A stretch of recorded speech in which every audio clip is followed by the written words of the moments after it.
The U.S. is cracking down on the Chinese telecom firm Huawei. Today, it laid criminal charges against the company for allegedly committing fraud and stealing trade secrets. Among the executives charged is CFO Meng Wanzhou, who is out on bail in Vancouver following her arrest in December.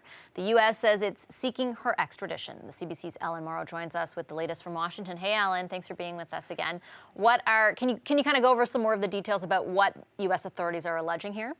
Well, U.S. officials say that Meng Wanzhou was at the center of an elaborate bank and wire fraud scheme designed to get around U.S. sanctions against Iran. Now, according to the indictment that was released today, it was a complicated scheme, but essentially the U.S. alleges that she and other defendants did get around those sanctions by misrepresenting a company called Skycom as a separate company from Huawei when they say Huawei essentially owned Skycom. But by lying about that relationship, the U.S. alleges that Meng Wanzhou and others were able to transfer money between Iran and the Skycom company in violation of U.S. sanctions. There's also allegations of money laundering and obstruction of justice. Here's some of what Acting Attorney General Matt Whitaker had to say about the allegations.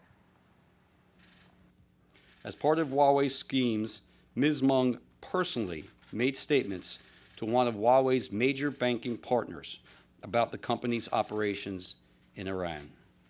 As alleged in the indictment, those statements were false.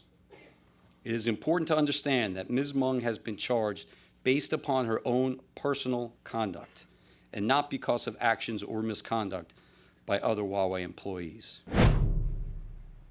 Now, that was actually a U.S. federal attorney there, not the acting attorney general.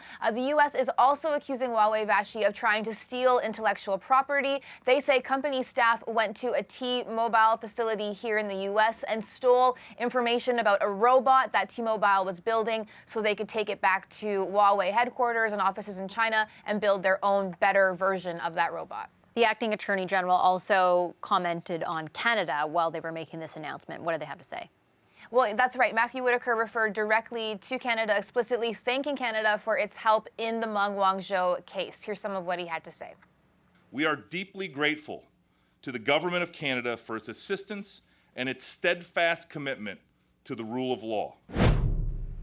So again, an acknowledgement of what Canada has done on behalf of the United States in this case, which has obviously affected Canada's relationship with China. Whitaker also reaffirmed the U.S. is seeking extradition and would formally file the paperwork to do that by Tuesday, the deadline that was set by Canada. All right, thank you, Ellen. The CBC's Ellen Morrow for us in Washington.